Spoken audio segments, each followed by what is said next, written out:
We're going to be reading chapter 9 of the Breadwinner, and chapter 9 begins on page 87. Shuzia? Parvana whispered. Call me Shafiq. And what do I call you? Kasim. What are you doing here? The same as you, silly. Look, I have to get back to the tea shop. Will you be here for a while? Parvana nodded. Good, I'll come back. Shuzia picked up her tea things and ran back to the shop. Parvana sat there, stunned, watching her old classmate blend in with the other tea boys.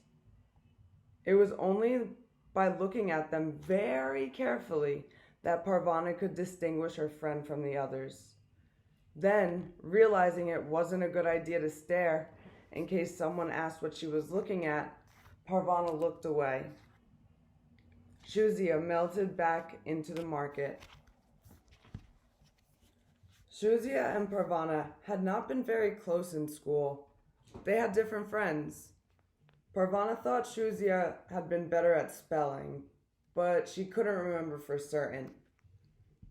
So there were other girls like her in Kabul. She tried to remember who was in Shuzia's family, but didn't think she knew. Her mind was not on the last two customers of the day, and she was glad when she finally saw Shuzia jogging over to the blanket. Where do you live? Shuzia asked. Parvana pointed. Let's pack up and walk while we talk. Here, I brought you these.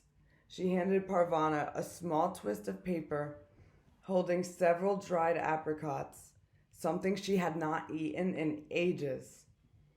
She counted them. There was one for everyone in her household, and an extra one for her to eat now. She bit into it, and wonderful sweetness flooded her mouth.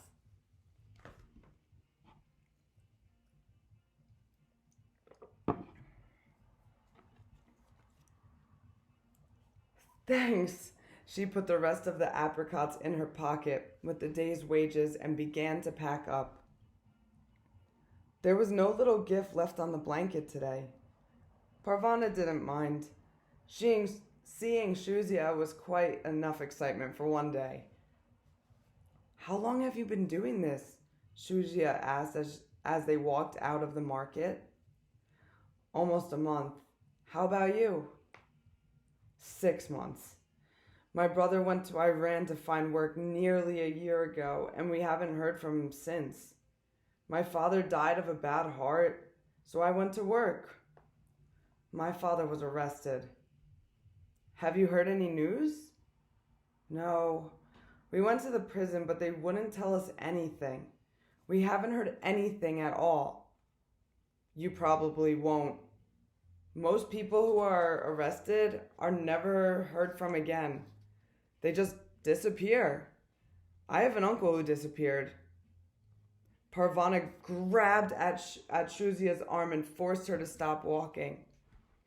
My father is coming back, she said. He is coming back. Shuzia nodded. All right, your father is different. How's business? Parvana let go of Shuzia's arm and started walking again. It was easier to talk about business than about her father. Some days are good, some days are bad. Do you make much money as a tea boy? Not much. There are a lot of us, so they don't have to pay well. Hey, maybe if we work together, we can come up with a better way to make money. Parvana thought of the gifts left on the blanket. I'd like to keep reading letters, at least for part of the day, but maybe there's something we could do for the rest of the day. I'd like to sell things off a tray. That way I can move with the crowd. But first I need enough money to buy the tray and the things to sell. And we never have extra money. We don't either. Could we really make a lot of money that way? Often there was not enough money for kerosene, so they could not light the lamps at night. It made the nights very long. From what the other boys tell me, I'd make a lot more money than I'm making now. But what's the use of talking about it? Do you miss school? The girls talked about their old classmates until they turned down Parvana's street, the one with Mount Parvana at the end of it. It was almost like the old days, when Parvana and her friends would walk home from school together, complaining about teachers and homework assignments.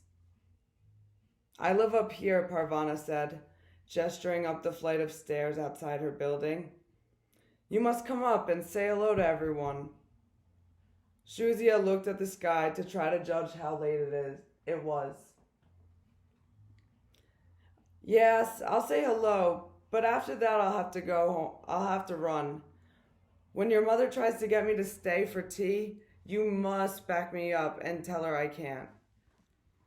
Parvana promised, and up the stairs they went.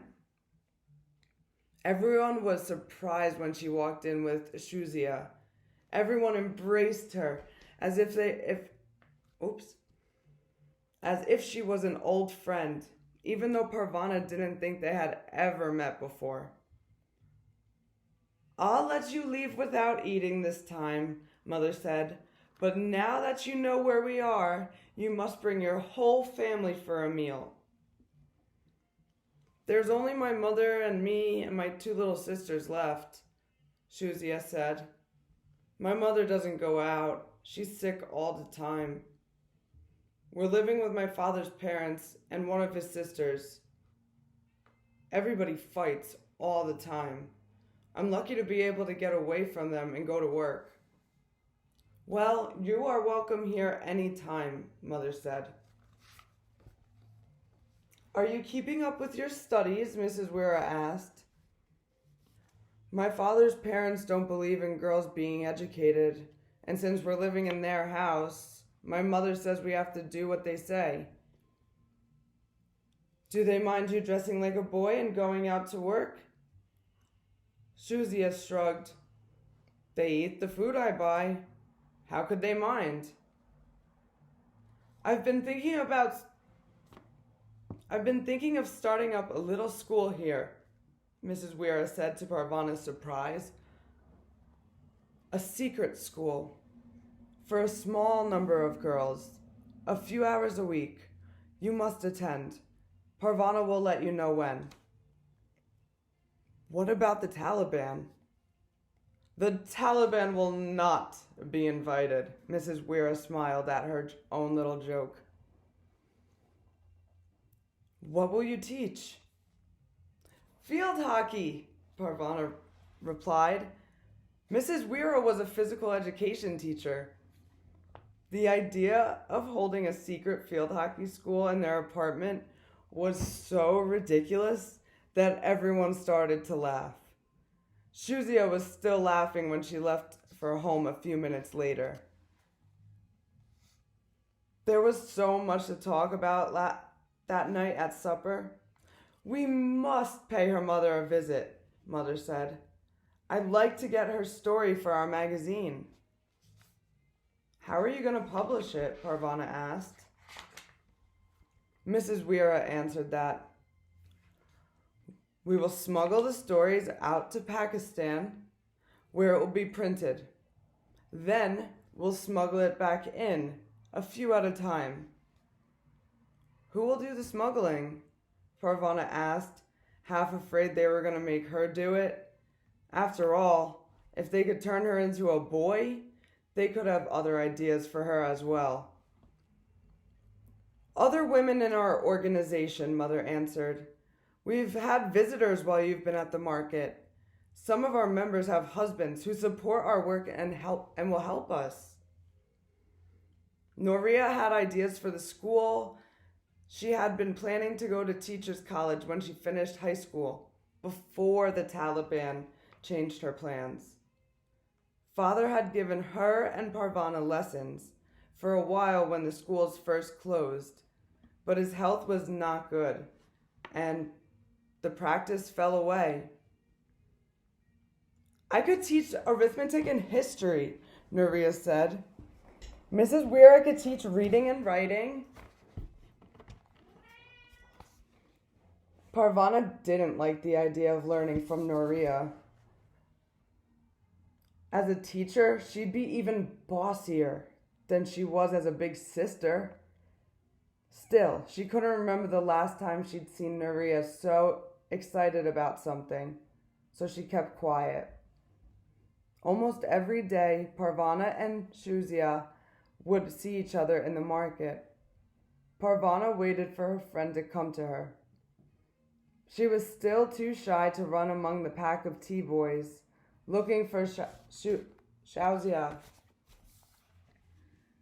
They talked about someday having enough money to buy trays and things to sell from them, but so far, neither could come up with a way to make that happen.